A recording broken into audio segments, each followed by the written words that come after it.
नमस्कार दोस्तों, आज के इस वीडियो के अंदर हम बात करने वाले हैं रीट परीक्षा क्या होती है।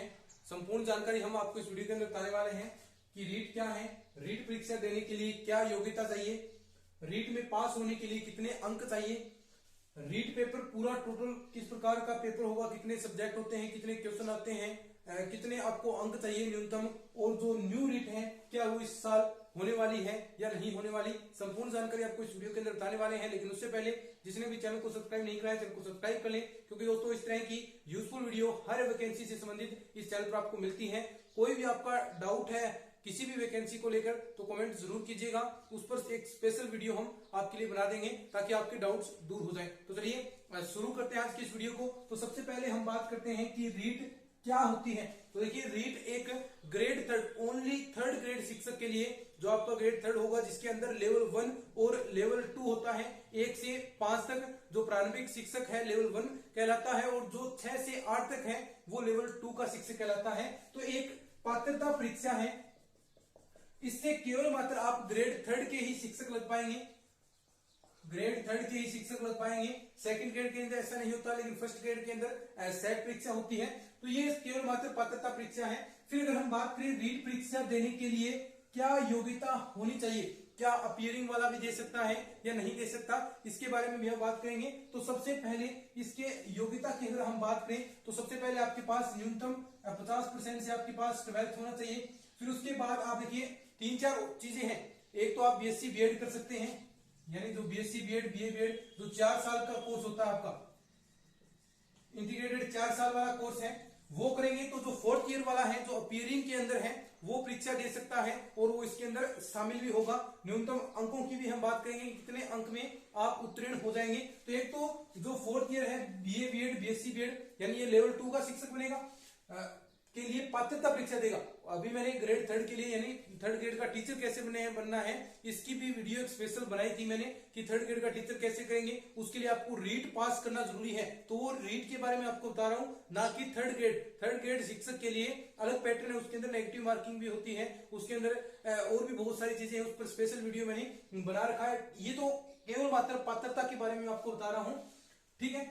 अगर आप बीएसटीसी करते हैं 12th के बाद बीएसटीसी, तो बीएसटीसी जो सेकंड ईयर में है, यानी जो फाइनल ईयर कह सकते हैं या सेकंड ईयर कह सकते हैं, उसका जो विद्यार्थी है, उसका जो स्टूडेंट है, वो रीट के लिए पात्रता की परीक्षा के लिए योग्यता रखता है, वो दे सकता है। अगर हम बात करें बीएड सेकंड ईयर में, बीएड अगर आप कर रहे हैं 2 साल वाली बीएड कर रहे हैं, तो उसमें जो सेकंड ईयर के अंदर है वो परीक्षा दे सकता है, लेकिन न्यूनतम 50% अंक आपके होने चाहिए। तो ये आपके पास होगी रीट परीक्षा देने के लिए योग्यता।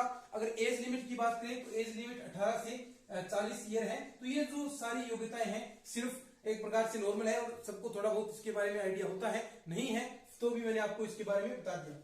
अब हम बात करें मेन जो चीज है, मेन जो इसकी रीट की हड्डी है, रीट में पास होने के लिए कितने अंक होने चाहिए। भाई आप ये योग्यताएं रखते हैं, आपको पता चल गया रीट क्या होती है, तो अब इसके लिए कितने अंक न्यूनतम आपको चाहिए जिससे आप रीट उत्तीर्ण कर सके। तो देखिए एक क्राइटेरिया बनाया गया है, पहले सभी के लिए एक जैसा था, पहले सभी के लिए एक जैसा था 60%, न्यूनतम 60%, यानी 150 का पेपर होगा, तो 150 में का 60 यानी 90 अंक।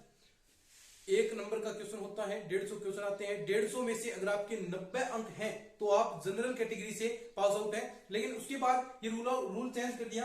क्या रूल हुआ, मैंने एक स्पेशल वीडियो भी इसके ऊपर बनाया था कि जो जनरल कैटेगरी के अंदर है, जो सामान्य कैटेगरी के अंदर है, उसे तो 90 अंक चाहिए यानी 60%, लेकिन जो ओबीसी हो गया, ईडब्ल्यूएस हो गया, एससी हो गया, एसटी हो गया, तो इनके लिए क्या है 55% का क्राइटेरिया है।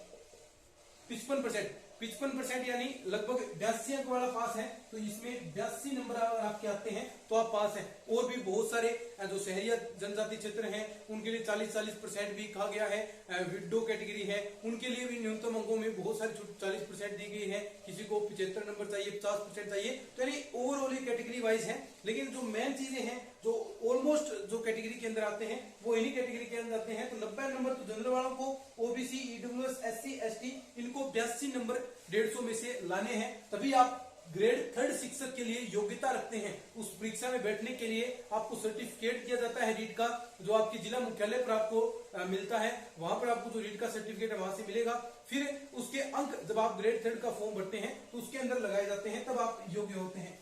रही बात ये होगी पास की। अब रीट पेपर में जो पेपर स्कीम है कि किस प्रकार का पेपर आता है, कितने सब्जेक्ट आते हैं, कितने क्वेश्चन आते हैं, कौन से सब्जेक्ट में से कितने क्वेश्चन आएंगे, वो पूरा देखिए यहाँ पे। सबसे पहले तो एक पेपर आएगा, 150 क्वेश्चन उसके अंदर होंगे, और पात्रता परीक्षा है तो यानी 150 नंबर पात्रता परीक्षा है तो 150 क्वेश्चन, 150 मार्क, और लगभग पात्रता परीक्षा के अंदर किसी भी प्रकार का नेगेटिव अंकन नहीं होता। तो रीट परीक्षा के अंदर नेगेटिव मार्किंग नहीं है। आप 150 के 150 क्वेश्चन भर सकते हैं, आपको भर के आने चाहिए, ताकि आप कई बार तुक्का मारे तो भी आपके सही हो जाए। तो 150 क्वेश्चन आएंगे, 150 मार्क्स के होंगे, कोई भी नेगेटिव मार्किंग नहीं होगी। रही बात सब्जेक्ट्स की कि सब्जेक्ट कौन कौन से हैं, तो सब्जेक्ट आपके सबसे पहले आता है साइकोलॉजी, मनोविज्ञान या बाल मनोविज्ञान आप कह सकते हैं। उसके 30 क्वेश्चन आपको देखने को मिलेंगे। बाल मनोविज्ञान की उसका सिलेबस है वो आप वेबसाइट से डाउनलोड कर सकते हैं। और आपके पास साइको पहला हो गया।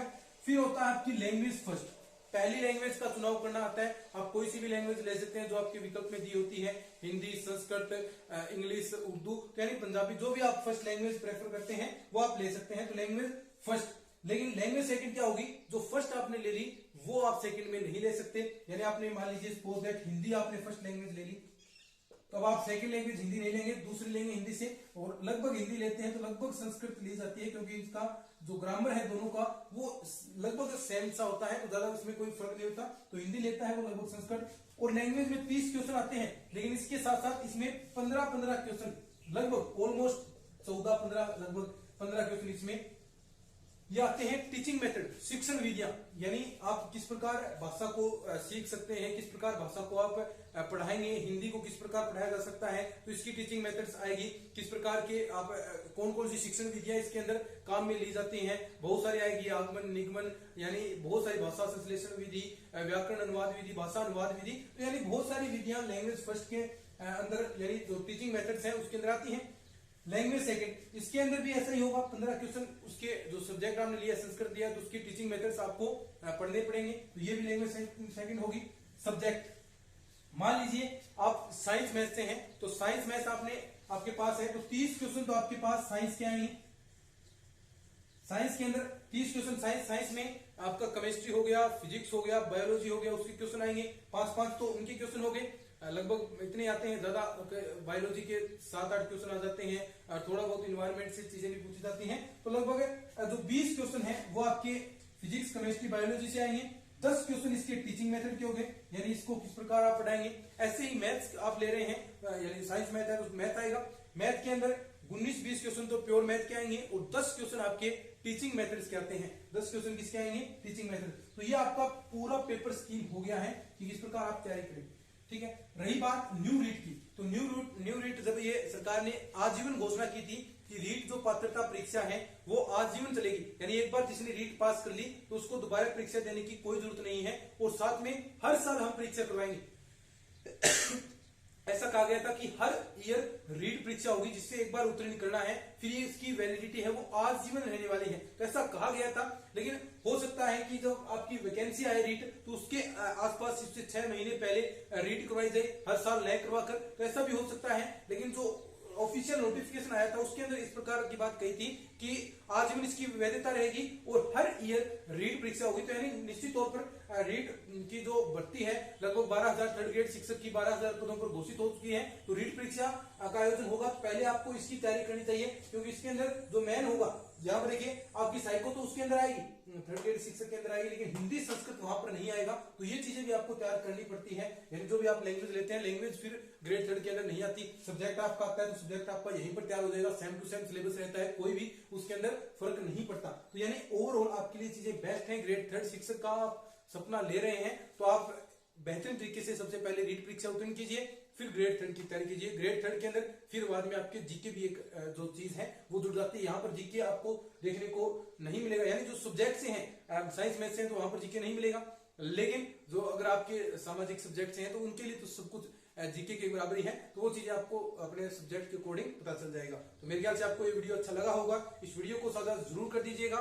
इस तरह की वीडियो के लिए चैनल को सब्सक्राइब कर लीजिए, क्योंकि इस तरह की इंफॉर्मेशन आपको इस चैनल पर मिलती है। हर परीक्षा से संबंधित जो भी कोई भी आपके मन में सवाल है तो इस कमेंट बॉक्स के अंदर आप लिख सकते हैं, उस पर आपको एक स्पेशल वीडियो मिल जाएगा। चलिए आज की इस वीडियो के अंदर इतना ही, मिलते हैं इस तरह की और नई वीडियो के साथ। तब तक के लिए धन्यवाद। जय हिंद, जय भारत।